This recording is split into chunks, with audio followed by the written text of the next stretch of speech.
Welcome to IAS project. In this video, let's talk about social structure during early Vedic period.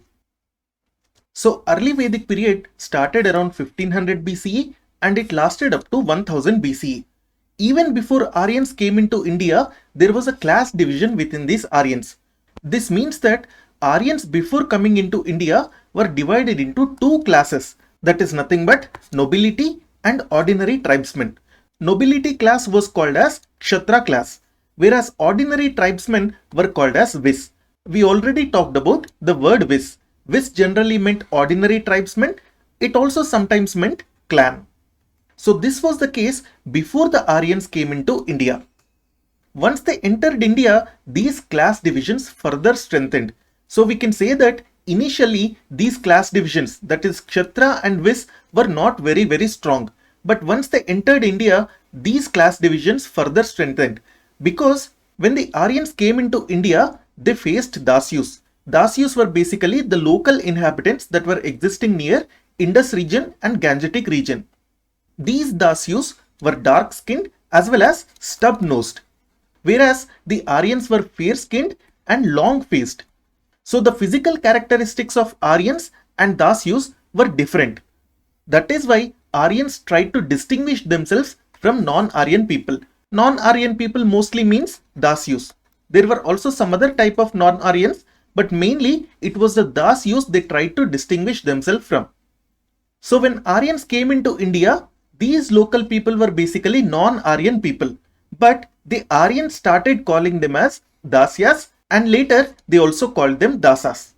Rig Veda talks about two Varnas, that is nothing but Arya Varna and Dasa Varna.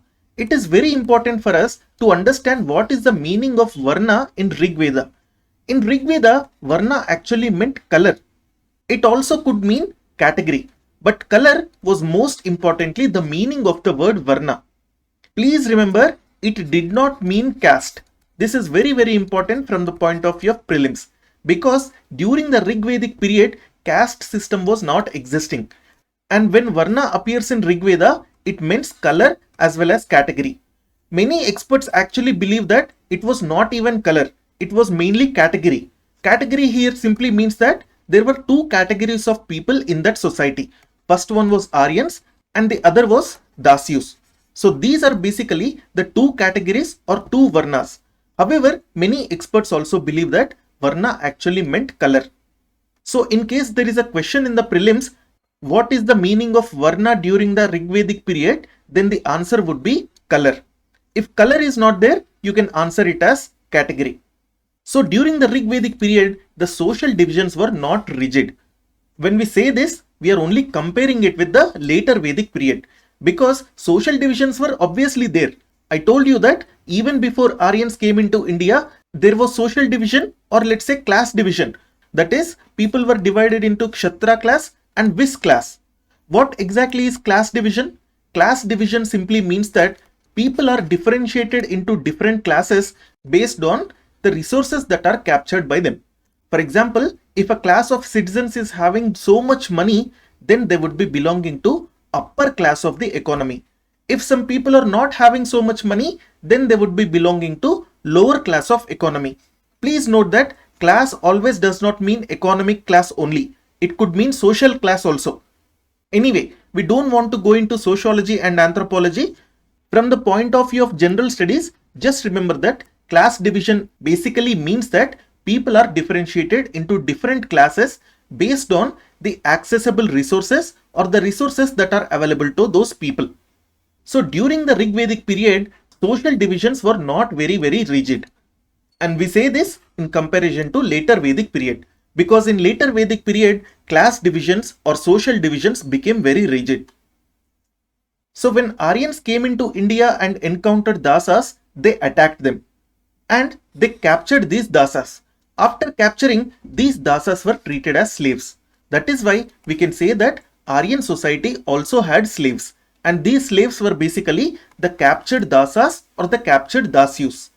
By the end of Rig Vedic period, these Dasas and Dasyus started to be called as Shudras. We will talk about Shudras a bit later in this video. But just understand that only at the end of the Rig Vedic period, the term Shudras emerged. Before that, for the most part of Rigvedic period, the term Shudras was not there. Only at the end of Rigvedic period, the term Shudras came. So, the Aryans attacked Dasyus or Dasas. They also attacked other Aryans. So, when Aryans attacked other people, what happened was they either won the war or they lost the war. When they won the war, they got war loot. And this war loot was taken by Rajan as well as priests. Originally, it was taken by Rajan, and when Rajan took it, he generally gave it to priests and also other important members of the tribe. So because of this, what happened was social and economic inequalities also grew within the Rigvedic society. For example, priests were getting a lot of loot. Moreover, important tribal chiefs were also getting lot of loot. Raja was also getting lot of loot. But ordinary citizens, or let's say the Vis, were not getting large amount of loot. So because of this, social and economic inequalities also grew within the Rigvedic society. Gradually what happened was the tribal society started to be divided into three groups. The first group was priests, the second group was warriors, and the third group was common people. We must note at this point that the same classification of three groups also existed in the ancient Iranian society. Because these people were also Aryans. They were also having similar kind of society as the Aryans that were there in India. So priests, warriors and common people emerged. So soon what happened was these social inequalities became permanent. When social inequalities became permanent, it means the social class has emerged. Please note that when we say class, it is more or less a permanent system. And such kind of social classes emerge after a lot of time. They do not emerge overnight. So these social inequalities grew and they became permanent and became a social class. The social class of priests was called as Brahmins, whereas the social class of warriors was called as Kshatriyas. And the last social class of common people is called as Vaishyas. I told you that the word Vaishyas actually comes from Vis. Vis simply means common people. So the priests were now called as Brahmins, warriors were now called as Kshatriyas, and common people were called as Vaishyas. Brahmins and Kshatriyas got the major portion of war loot, whereas Vaishyas did not get the major portion of war loot. That is how these three classes were initially divided.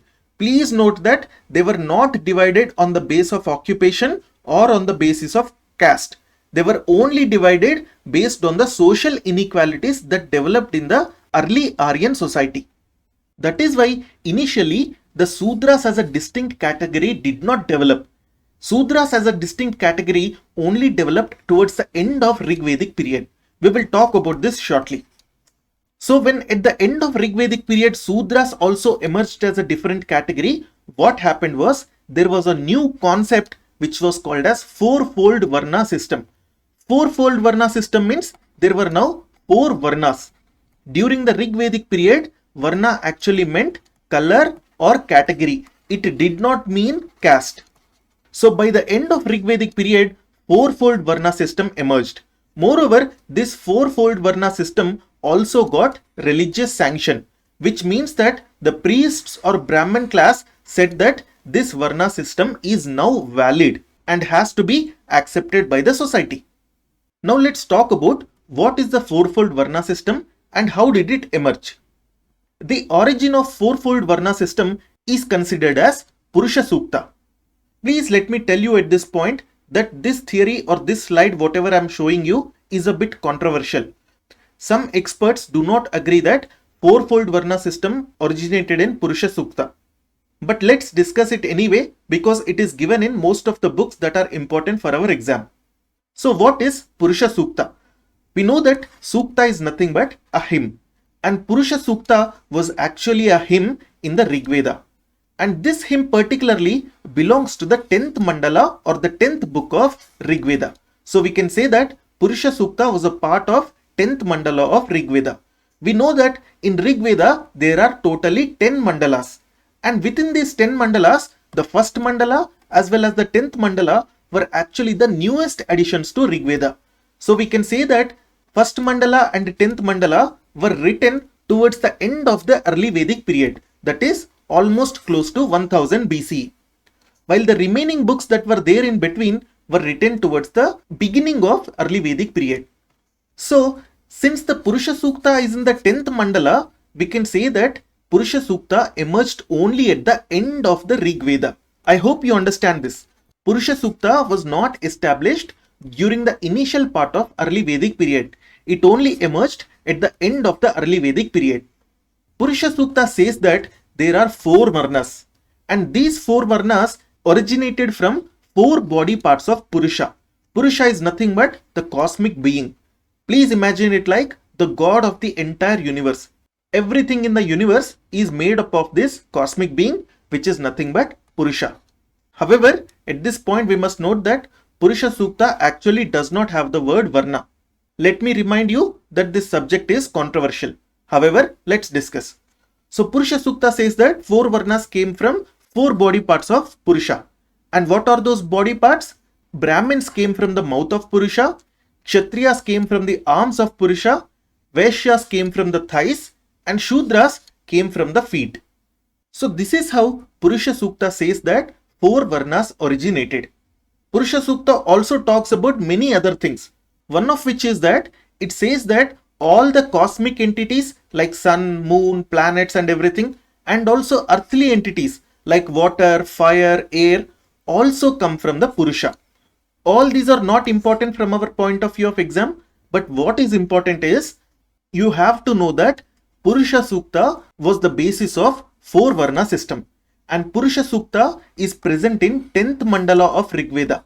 10th mandala means that it was the latest addition and therefore it was written towards the end of early Vedic period. So we can say that this kind of 4-fold division of Varnas did not exist throughout the entire early Vedic period. It only emerged at the end of early Vedic period. Let's go back to social structure and social hierarchy. So at the end of Rig Vedic period, Shudras emerged as a separate group. They were basically the 4th Varna within the 4 Varna system. We must note that not only Dasas, but also the Aryans who married Dasas, as well as the Aryans that adopted the ways of Dasas were also given lower status in the class structure of Aryan society. So from this we have to understand that the Aryans did not like their people to marry Dasas or to follow the ways of Dasas. Aryans wanted their people to keep to their own culture. If they did not keep to their own culture, they gave those people lower status and they treated them just like they treated Dasas. And they treated Dasas like Shudras. So from this evidence, we can say that Aryans tried to keep their distinction away from the Dasas or Dasyus. So as I told you before, the 4 Varna system did not exist at the beginning of Rig Vedic period. Very, very important from the point of view of prelims. And this 4 Varna system only developed gradually throughout the Rig Vedic period. And it emerged in a concrete manner only towards the end of Rig Vedic period because of the Purusha Sukta, which was written in 10th mandala of Rig Veda. So when Aryans captured Dasas, they treated these Dasas as slaves. So we can say that in Rig Vedic period, slaves existed. However, we must also note that these slaves were not used for hard labor. They were generally used for domestic work. So these slaves were not used in agriculture and they were also not used in any producing or production activities. Moreover, slaves were also given as gifts to priests. Particularly, women slaves were given as gifts to priests. And these women slaves were called as Dasis. At the same time, we do not have any reference to wage labor. What is wage labor? Wage labor simply is if a person is doing some work, he will get wages in return. Please do not understand wage like in common sense or common language. In economics, wage means any kind of payment that is given for work. So such kind of wage labor was not existing in early Vedic period. During the early Vedic period, the differentiation on the basis of occupation also started. However, this differentiation was not very sharp. So during Rig Vedic period, we actually have some suktas wherein it was written that within same family, people were doing different occupations. For example, if father was a potter, then son was making chariots. and let's say his uncle was making copper items. So this kind of system also existed in early Vedic period. But towards the end of early Vedic period, differentiation on the basis of occupation also started, which means that if there was a potter, his sons would also become potters. I hope this is clear. So during the early Vedic period, this kind of differentiation was there, but it was not very sharp, which means that people were allowed to take up different occupations, maybe based on requirement or maybe based on their interest. But towards the end of early Vedic period, such kind of distinction became sharp and people were generally not allowed to take up different occupations. We will talk about this more when we talk about later Vedic period. There were also a group of people who were called as Pani or Panis. Pani people were basically wealthy itinerary traders.